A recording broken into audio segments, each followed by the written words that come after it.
right, now look, today I'm finna show y'all how I make my, keyword, my French onion soup. So let's get into the ingredients, shall we? All right. I have 8 cloves of garlic here, 5 tablespoons of unsalted butter.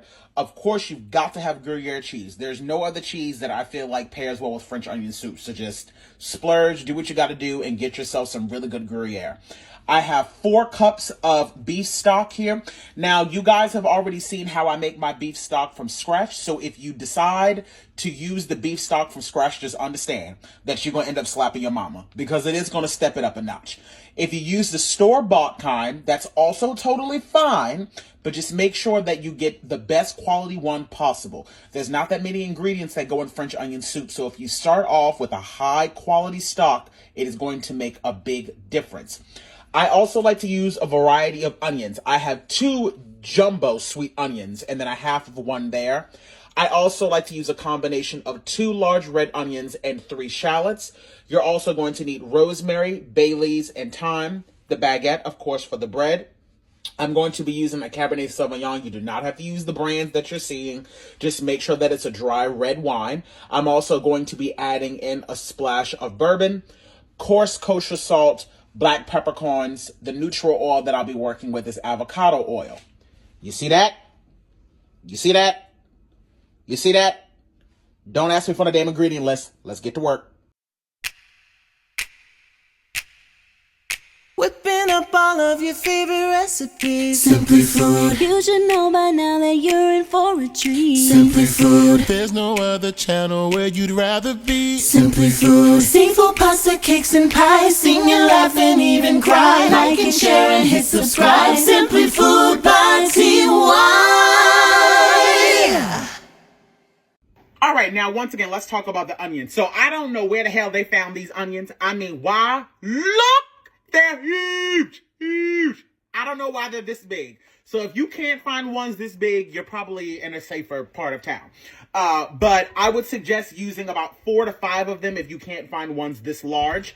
Again, I'm using 2 red onion as well as the shallots. There's no right or wrong way on how to cut these. I literally just cut it in half and then I cut them into crescent shapes. But you do want them to be nice and thin. You don't want them to be thick. So I'm going to do this to all of these onions and then place them inside of a bowl. This is honestly the most prep work that you're honestly going to have to do in the entire recipe, which is slicing up the onions. So let me get all of these done and then we'll be back momentarily. And if you don't go blind in the process, that means you're not cutting enough onion. And before I move on to cutting up my red onions, let me just show y'all something. Y'all see how many onions came from those 2 large onions? That's what I'm saying. Those onions were gigantic.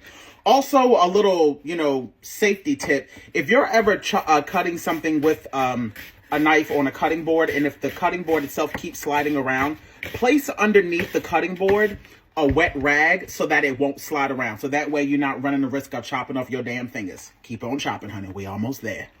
And now we can go on ahead and add in our shallots. And now all of our onions are completely done. Let's go on ahead and move over to the Dutch oven. Now, let me just go on ahead and say this now.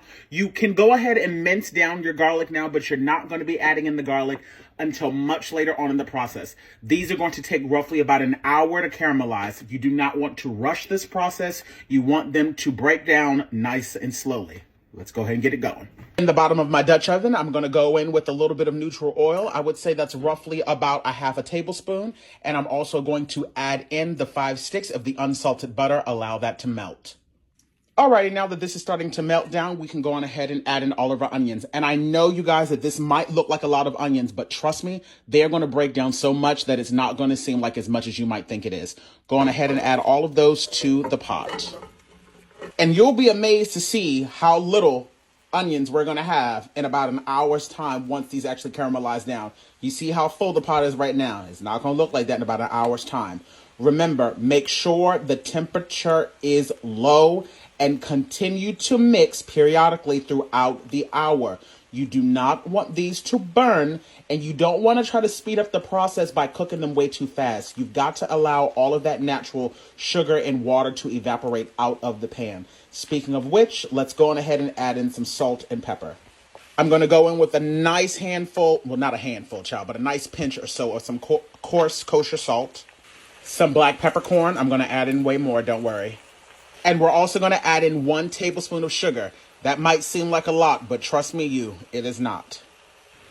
Give all of this a good mix. Now, I just want to say this right now. The overall saltiness of your dish is going to highly, highly depend on what type of broth or what type of stock you're going to be working with. So this is one of those dishes where you are going to need to taste as you go, but just remember, you can always add salt to a dish. You cannot take it away. This process is going to take roughly about an hour. I'm going to continuously come in, give it a mix around. I'll come in and show you guys what it's looking like periodically throughout that hour span of time. But just remember to keep it on low and keep mixing, and everything will be just fine. So, as you guys can see, they're already starting to cook down, and it's only been about maybe 15 minutes. But one ingredient that I don't know if I mentioned earlier that we're going to add in now is a few dashes of Worcestershire sauce. Again, nothing about this recipe is really traditional. This is how I like to make it, and this is also how I used to make it when I worked at a cafe years ago, which was my original recipe. Just a few dashes will do you good. Give that a mix. It just smells absolutely heavenly in this house. Alrighty, you guys. So like I said, this process can take anywhere from an hour to an hour and a half. But as you can see, a majority of the liquid, the water, is dissolving out of this. So it is extremely important to make sure that at this stage that you are continuously mixing. This is still not done. So that means you've got to keep an eye on it, or if not, it will burn. So, just keep an eye on it. So we have about another 10-15 minutes before this first phase of the French onion soup is done. So now we can go on ahead and add in that minced garlic and go ahead and give that a mix as well.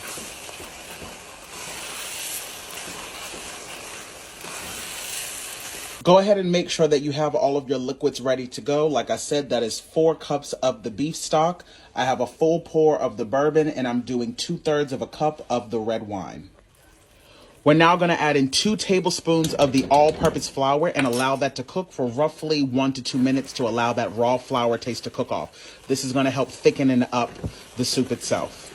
Now, to help deglaze the pot, we're going to go on ahead and add in that red wine, and we are going to allow that to reduce. We're also going to go on ahead and add in the bourbon as well. This is all adding in a lot of flavor to this pot. Now, I know a lot of you guys are going to ask me, can we not use the alcohol? You can do whatever you want to do. It's just not going to taste the exact same, but make the adjustments to your liking. And just letting you know now, this is about how much rosemary I'll be using, 2 bay leaves, and this is how much thyme that I'll be putting in the pot. Alrighty, you guys, so now we can go on ahead and start to add in all of the beef stock and give that a full mix.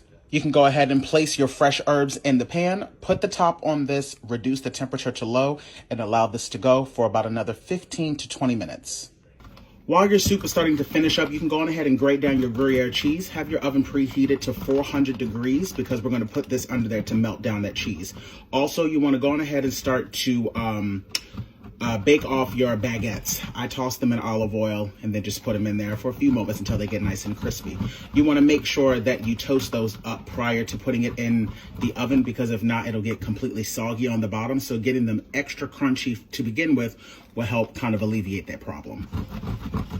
Now would be the perfect time to go in and adjust your salt and pepper to your liking. Again, the salt ratio is going to drastically depend on what type of stock you're using, whether you're using it from scratch or if you're buying one from the store. So just taste it as you go. Okay, so you want to make sure that you are working with oven-safe bowls that can go in the oven. And I'm going to ladle some of my soup mixture directly into the bottom. You can put in as much or as little as you would like.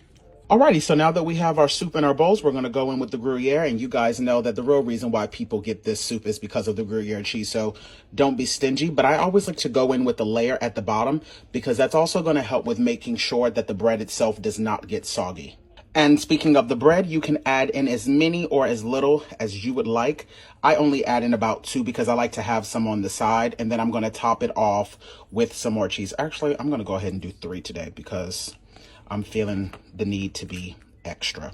Top it off with a little bit more cheese, and then we're going to throw this in the oven. Like I said, the oven is preheated right now at 400 degrees, so you want to keep an eye on this until all of this cheese has melted and is golden brown and bubbly goodness.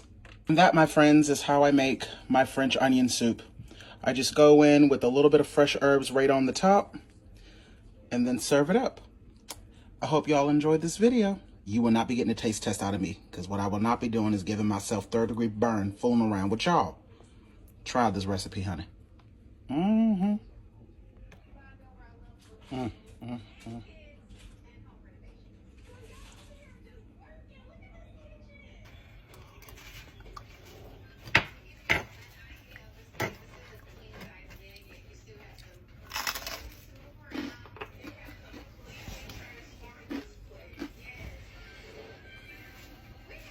In the kitchen. Simply Food by TY. We hope that you enjoyed it. Simply Food by TY.